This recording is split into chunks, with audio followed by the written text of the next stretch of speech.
नमस्कार विद्यार्थी मित्रांनो, वर्तुळतासिकेमध्ये पुन्हा एकदा आपले स्वागत आहे। आता याच्या अगोदर वर्तुळतासिकेमध्ये याच्या अगोदरच्या तासिकेमध्ये आपण काय शिकलेलो आहोत तर अंतर्लिखित कोनाचा प्रमेय। अंतर्लिखित कोनाच्या प्रमेयामध्ये आपण काय अभ्यास केला आहे तर अंतर्लिखित कोनाची माप ही त्याने अंतरखंडित केलेल्या कोसाच्या मापाच्या निम्मे असते। आता त्यानंतर इथे या पुढचा आपल्याला दिलेला आहे अंतर्लिखित कोनाच्या प्रमेयाचा उपप्रमेय आणि तो उपप्रमेय आहे एकाच कंसात अंतर्लिखित झालेले सर्व कोन एकरूप असतात। मग त्यासाठी आपल्याला इथे आकृती या पद्धतीने काढून घेता येईल। याच्यामध्ये काय सांगता येईल आपल्याला एक वर्तुळ दिलेला आहे आणि याच्यामध्ये PTR हा जो कंस आहे या कंसामध्ये दोन कोन तयार होत आहेत। पहिला कोन असेल PQR आणि दुसरा असेल कोन PSR। पहा PTR या कंसामध्ये तयार होणारे जे आपले कोन आहेत अंतर्लिखित कोन PQR आणि दुसरा कोन PSR हे जे दोन्ही कोन आहेत ते कोन एकाच कंसावरती काय होत आहेत तयार होत आहेत। म्हणजे याच्यामध्ये अंतर्लिखित कोन जे असणार आहेत ते अंतर्लिखित कोन कसे असतात एकरूप असतात हे आपल्याला सिद्ध करायचं आहे। मग याच्यामध्ये पक्ष काय असतात तर C केंद्र असलेल्या वर्तुळात PQR आणि PSR हे कंस PQR या एकाच कंसात अंतर्लिखित झालेले आहेत। एकाच कंसामध्ये कोणत्या कंसामध्ये PQR हे एकाच कंसामध्ये काय झालेले आहे अंतर्लिखित झालेले आहेत। आणि याच्यावर आपल्याला काय सिद्ध करायचंय तर कोन PQR एकरूप कोन PSR याचं आपल्याला काय दाखवायचंय दोन्हीची माप सारखी असतात किंवा दोन्ही कोन एकरूप आहेत ते आपल्याला सिद्ध करायचं आहे।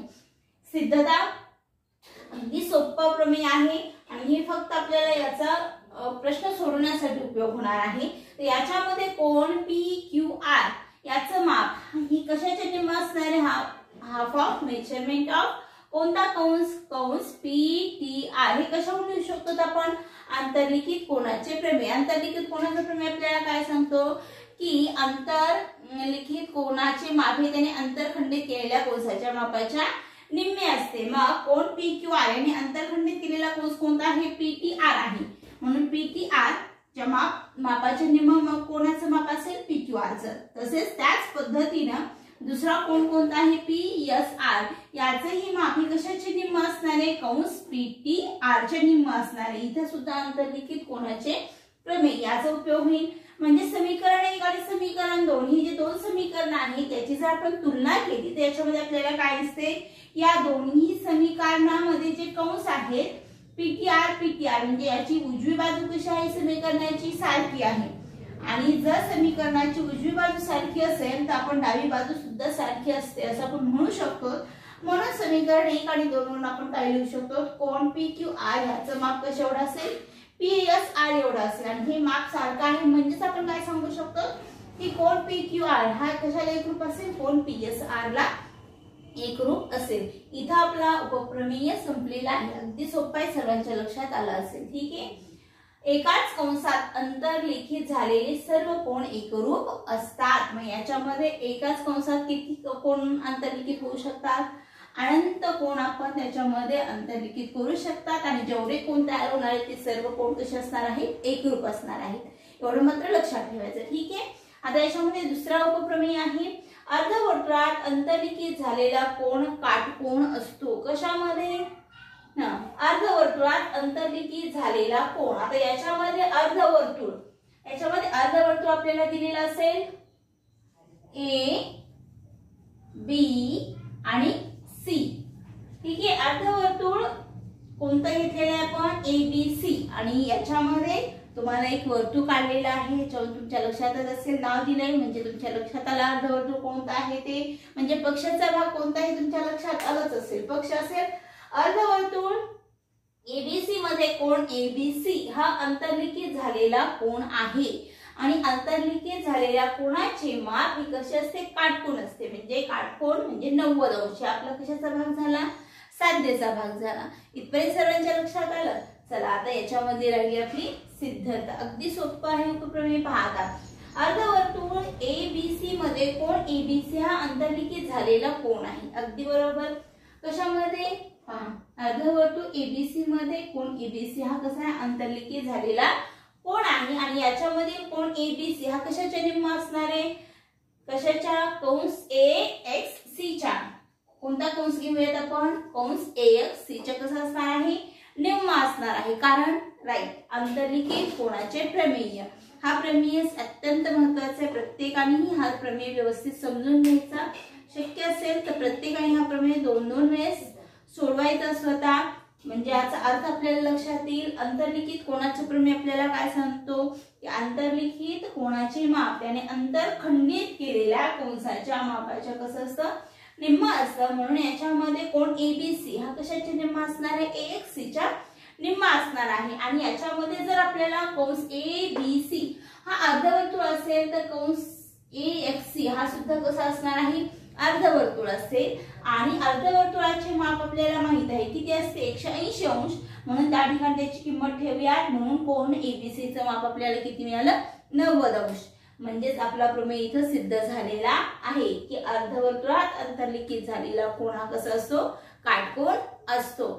ठीक आहे, प्रमेय लिहून घ्या.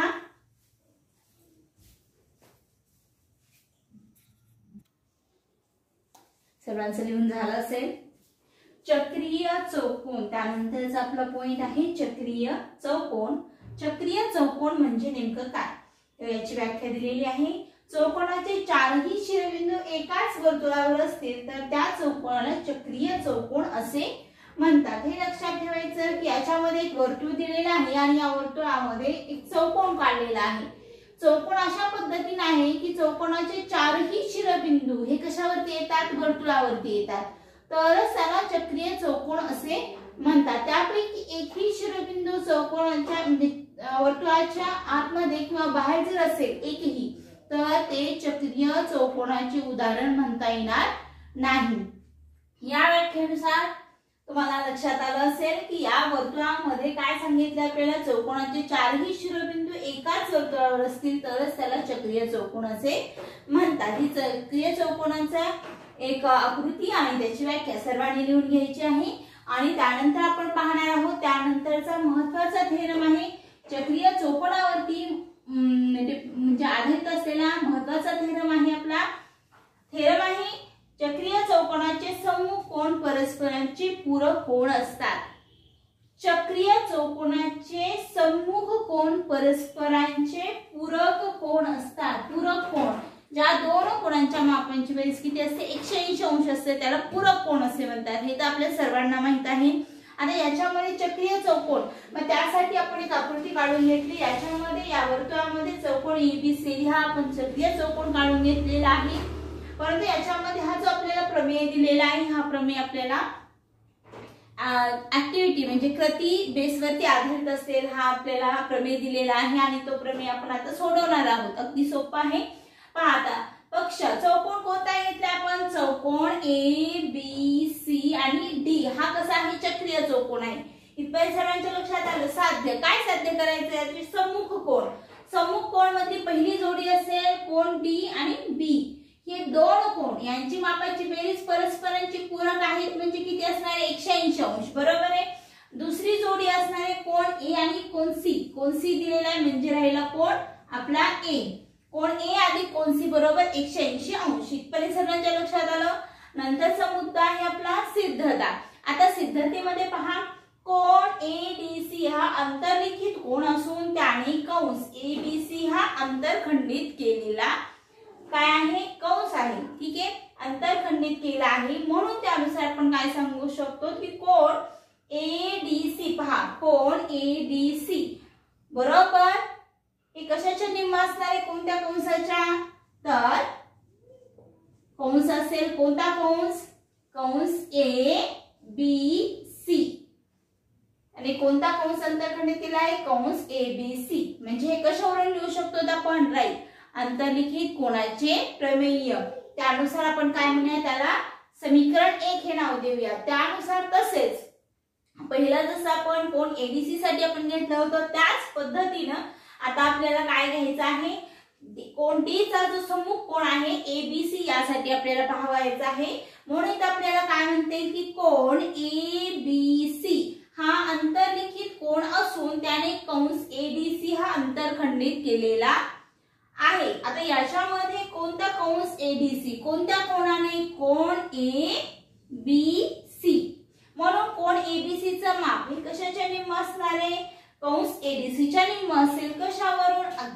बरोबर आहे.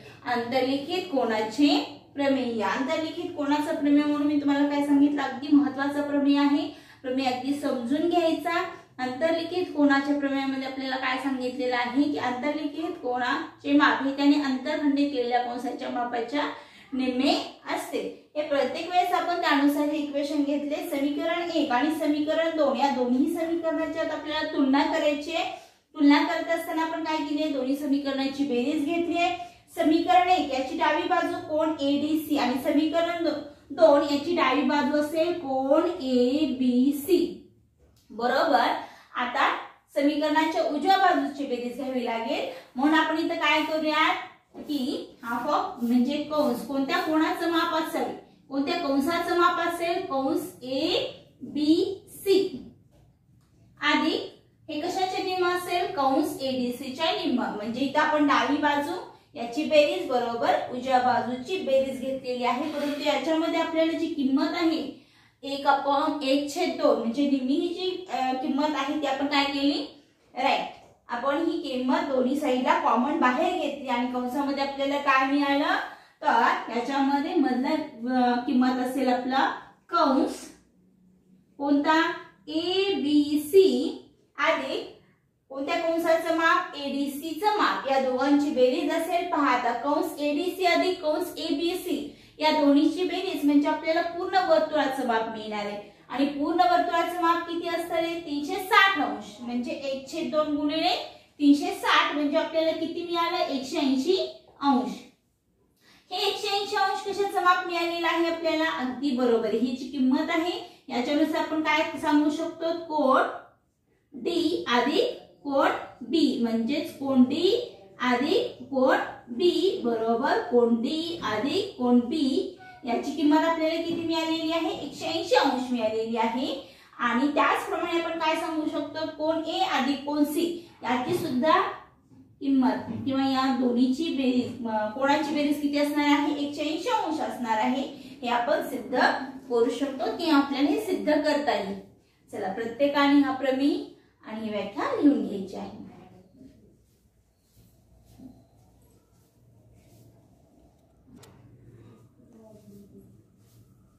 चला आता यानंतरच आपण पाहूया चक्रीय चौकोनाच्या प्रमेयाचे उपप्रमेय. प्रमेय आहे चक्रीय चौकोनाचा बाह्य कोन हा त्याच्या संलग्न कोनाच्या सम्मुख कोनाशी एकरूप असतो. आता याच्यामध्ये पक्ष चौकोन एबीसीडी हा चक्रीय काय आहे, चौकोन आहे आणि चौकोनाचा कोन बीसीई हा बाह्य कोन आहे.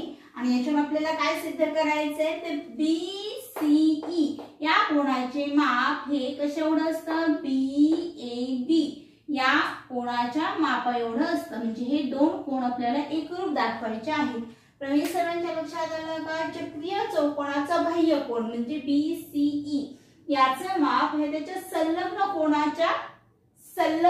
कोणाच्या सम्मुख कोनाशी, संलग्न कोन कोणता आहे सी आणि सी चा सम्मुख कोन कोणता आहे ए या कोनाशी एकरूप असतो. म्हणजे आपल्याला दाखवायचे काय की कोन ए आणि कोन बीसीई म्हणजे या चक्रीय चौकोनाचा बाह्य कोन हे एकरूप कोन असतात. हे आपल्याला सिद्ध करायचं आहे.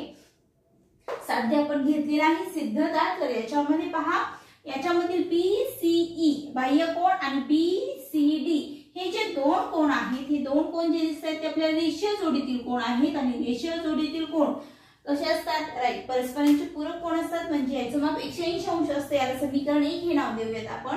आणि त्याच पद्धतीने आणखी आपल्याला हे माहितीये की देतस्थान त्यांनी काय सांगितलेलं आहे, ह्या चक्रीय चौकोन आहे आणि चक्रीय चौकोनामध्ये सम्मुख कोन हे परस्परांचे पूरक असतात. म्हणजे याच्यामध्ये आपण हे सांगू शकतो याच्यामध्ये कोन ए आणि कोन सी या दोघांची बेरीज सुद्धा किती असणार आहे, बरोबर 180 अंश. चक्रीय कोनाचे सम्मुख कोन हे परस्परांचे पूरक असतात. त्याला समीकरण 2 हे नाव द्या.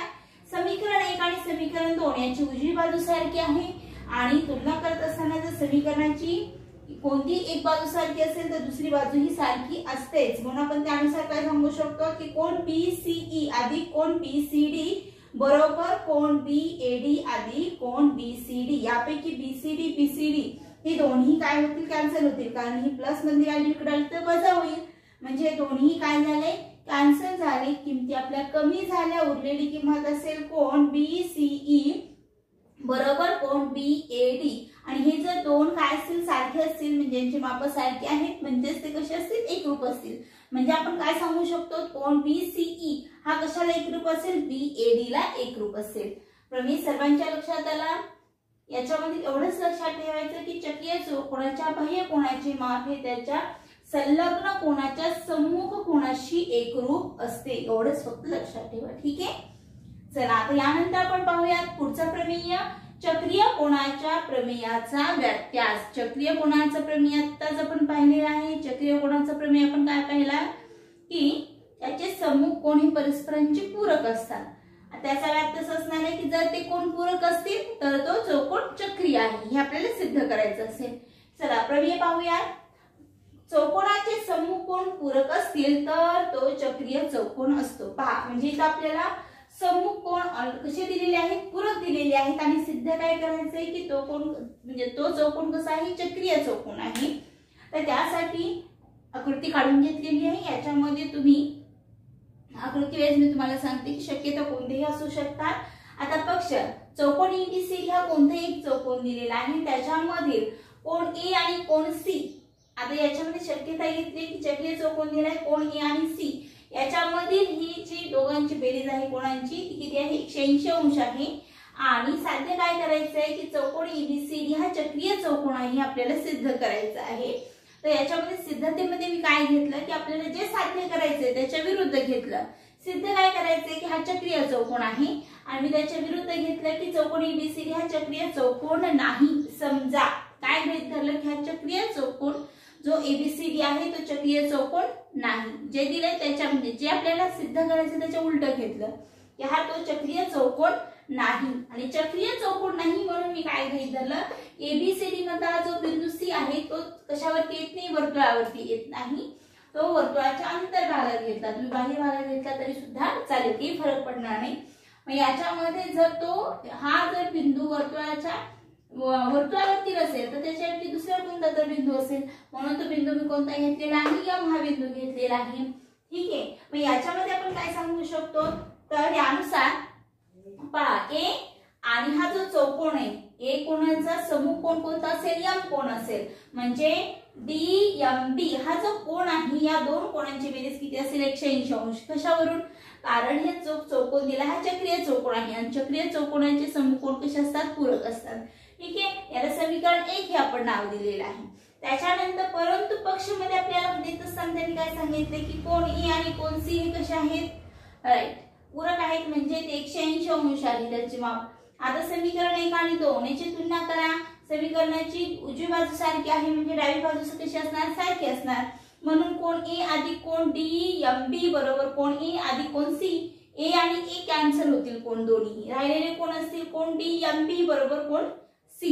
आता नीट निरीक्षण करायच्या मध्ये कोण कोणते दोन राहिले, कोण M आणि कोण C. हे दोन्ही कोण आपल्याला काय सांगण्यात आलेले आहेत की हे दोन्ही कोण सारख्या मापाचे आहेत. परंतु आहेत का तसं नाही, कारण याच्यामध्ये पाहता हा जो त्रिकोण BCM आहे या त्रिकोणाचा कोण DCB हा बाह्य कोण आहे आणि बाह्य कोणाचे माप हे त्याच्या कशा एवढं असते, राईट, अंतर कोणाच्या मापाच्या बेरीज एवढं असतं. म्हणजे ह्याचे जे अंतर कोण आहे कोण M आणि कोण B या दोघांची बेरीज म्हणजे एकटा कोणाची कोणत्या कोणाची असते बेरीज, C ची असते. परंतु इथे आपल्याला काय सांगितलंय की एकट्या C चं माप हे M एवढं आहे म्हणजे B चं का माप कसं झालं 0. ते शक्य आहे का, नाही, ते इम्पॉसिबल आहे, अशक्य आहे. म्हणजेच आपण काय सांगू शकतो, जर C हा त्रिकोण CMB चा बाह्य कोण जर असेल तर कोण C चे माप हे M पेक्षा कधीही कसं असणार आहे, जास्त असेल. आणि हे जर जास्त असेल तर आपण काय सांगू शकतो की कोण A अधिक कोण DMB हे 180 अंशाचे नसणार आहेत. आणि जर ते 180 नाही म्हणजेच आपण जे गृहीत धरले ABCD हा चक्रीय चौकोन नाही, ते कसं आहे, चुकीचं आहे. म्हणजे आपण जे गृहीत धरले ते चुकीचं जर असेल तर त्यांनी जे आपल्याला सांगितलेलं आहे की चौकोन ABCD हा चक्रीय आहे ते बरोबर आहे. म्हणजे आपण गृहीत धरलेलं चुकीचं आहे. म्हणजेच ABCD हा चक्रीय चौकोन आहे. ठीक आहे. अगदी शॉर्ट मध्ये फक्त तुम्हाला लक्षात यावं म्हणून हा प्रमेय मी सोडून दिलेला आहे. याच्यामध्ये एवढंच लक्षात ठेवा की जर चौकोनाचे सम्मुख कोण पूरक असतील तर दिलेला चौकोन हा तुमचा चक्रीय चौकोन असतो. प्रमेय लिहून घ्या.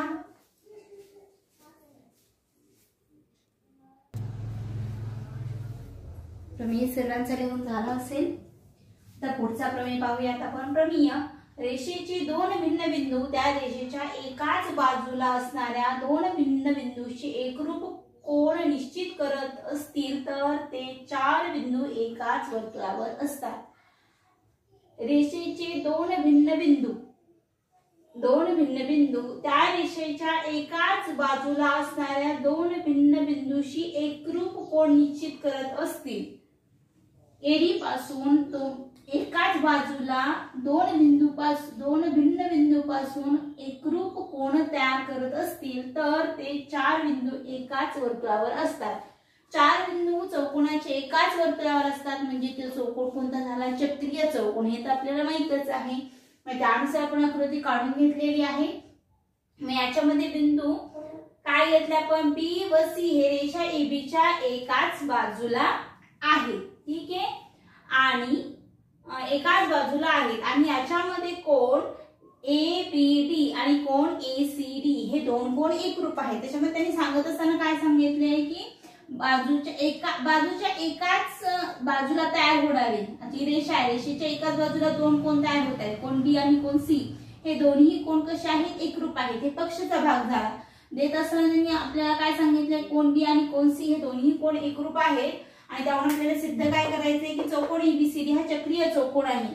आता सिद्ध करायचे चक्रीय चौकोन आहे म्हणजे आपल्याला दाखवावं लागणार आहे की हे सगळे बिंदू एकाच वर्तुळावर काय येतात. आता चला मग त्यासाठी आपण काय गृहीत धरलं की चौकोन एबीसीडी हा चक्रीय चौकोन नाही. सिद्ध जे करायचं आहे त्याच्या अगदी विरुद्ध घेतले मी की एबीसीडी हा चक्रीय चौकोन नाही. समजा हे गृहीत धरले आपण म्हणजेच हा चक्रीय चौकोन नाही. आता याच्यामध्ये पहा कोण ए बी डी कशा एवढा असेल, कोण ए ई डी एवढा असेल. कशावरून, एकाच कंसातील अंतर्लिखित कोण. एकाच कंसावर तयार होणारे कोण कसे असतात, एकरूप असतात. म्हणून त्याच्यामध्ये कोण बी आणि कोण ई आपण काय दाखवू शकतो, एकरूप दाखवू शकतो. त्याला समीकरण 1 हे आपण नाव दिलेलं आहे. त्याच पद्धतीने पक्ष मध्ये ऑलरेडी आपल्याला काय सांगितलंय, कोण ए बी डी आणि कोण एसीडी हे दोन कोण कसे आहेत, एकरूप आहेत पक्षानुसार. समीकरण 1 आणि समीकरण 2 ची आपण तुलना करूयात. दोन्हीनुसार आपण काय सांगू शकतो की समीकरणाची डावी बाजू सारखी आहे म्हणजे उजवी बाजू. कोण समीकरण 1 आणि समीकरण 2 नुसार आपण काय सांगू शकतो की हे दोन्ही कोण एकरूप आहेत. परंतु आपल्याला आकृतीमध्ये काय दिसते की त्रिकोण ईसीडी याचा कोण सी हा बाह्य कोण आहे आणि बाह्य कोणाचे माप हे त्याच्या अंतरकोणाच्या मापापेक्षा जास्त असते आपल्याला माहिती आहे. आणि तो सी आणि ई जर एकरूप असतील तर डी कोण हा 0 असेल. हे अशक्य आहे. डी हा कोण 0 येईल का, नाही येणार. म्हणजे आपण जे गृहीत धरले तेच कसं असणार आहे, चुकीचं असेल. म्हणजे तिथे आपण काय सांगू शकतो, जर कोण एसीडी हा कोण डीसीई चा बाह्य कोण जर असेल तर कोण एसीडी चं माप हे केव्हाही कोण एईडी पेक्षा जास्त असणार आहे. आणि इथे आपण काय दाखवलेलं आहे, गृहीतकामध्ये दोन्हीचं माप एकरूप आहे. म्हणजे जे आपण गृहीत धरले ते चुकीचं आहे आणि त्यांनी जे सांगितले आपल्याला सिद्ध करायला की चौकोन एबीसीडी हा चक्रीय चौकोन आहे तेच बरोबर आहे. जे आपण गृहीत धरलं होतं चक्रीय चौकोन नाही ते चुकीचं आहे. जे दिलेलं आहे तेच बरोबर आहे. म्हणून आपण काय सांगू शकतो की चौकोन एबीसीडी हा चक्रीय चौकोन आहे. म्हणजे हा सुद्धा प्रमेय आपल्याला कशाचा व्यात्यास सांगता येऊ शकतो, राईट, चक्रीय चौकोनाचा व्यात्यास आहे. प्रमेय व्यवस्थित प्रत्येकाच्या लक्षात आलं असेल असं मी गृहीत धरते. याच्यामध्ये फक्त एकच लक्षात ठेवा की कोणत्याही एखाद्या रेषेच्या एका बाजूला तयार होणारे दोन कोण जर एकरूप असतील तर तो चौकोन किंवा त्याचे चारही बिंदू हे एकाच वर्तुळावर येतात म्हणजे तो चौकोन हा चक्रीय चौकोन असतो. ठीक आहे, चला आता यानंतर महत्वाचा मुद्दा हे प्रत्येकाने लक्षात ठेवायचा. याच्यामध्ये आयएमपी पॉइंट्स दिलेले आहेत. वर्तुळामध्ये तुम्हाला AB आणि CD हे दोन जेव्हा एकमेकांना काय होतात, छेदतात आणि याच्यामध्ये तयार होणारे तुमचे कोण अंतर्लिखित कोण आंतरखंडित कंस याचं जे इक्वेशन दिलेलं आहे ते पाहायचं आहे आपल्याला. आता याच्यामध्ये कोण कोणता AEC याचं माप काढत असताना जर कंस हे पहा तर याचं माप हे कसं येतं, कशाच्याने मिळतं, कंस AC अधिक कंस DB हे जे दोन कंस आहेत त्या दोन कंसांच्या बेरजेच्या निम्म माप कशाचं येतं, कोण AEC चं येतं. त्याच पद्धतीने दुसरे इक्वेशन असेल कोण CEB. या कोणाचं माप काढत असताना हे माप कशाचे निम्मे येतात, तर कंस एडी अधिक कंस सीबी या दोन कंसांच्या बेरजेच्या निम्म माप कशाचं येतं, कोन सीईबी चं येतं. हे दोन्ही इक्वेशन अत्यंत महत्त्वाचे आहेत, प्रत्येकाने लिहून घ्यायचे आणि समजून घ्यायचे. आकृतीनुसार प्रत्येकाने त्याचं निरीक्षण करायचंय. आता तिसरे इक्वेशन आहे कोन बीईडी याचं माप हे कसं असतं, कशाचे निम्म असतं, तर जो तुमचा मोठा म्हणजे मोठा वर्तुळ कंस आहे त्याच्या मापाच्या वजाबाकी कशाची, लघु वर्तुळ कंसाची काय करायची, याच्यामध्ये वजाबाकी करायची. म्हणजे कोन एईडी हे कशाचे निम्म असेल, कंस बीडी वजा कंस एसी या दोन्हीची वजाबाकी त्याचा निम्मा मेजरमेंट म्हणजे कोन बीईडी याचं माप असेल. ठीक आहे. हे सर्व इक्वेशन प्रत्येकाने व्यवस्थित आकृतीनुसार निरीक्षण करायचे आहे, कारण यावरती आपल्याला उदाहरणं सोडवायची आहे. इथं आपला महत्त्वाचा मुद्दा झालेला आहे. आता हे सर्व पॉइंट प्रत्येकाने समजून घ्यायचे, कारण यावर आधारित असलेला आपल्याला सराव संच 3.4 हा अभ्यासायचा आहे. चला लिहून घ्या.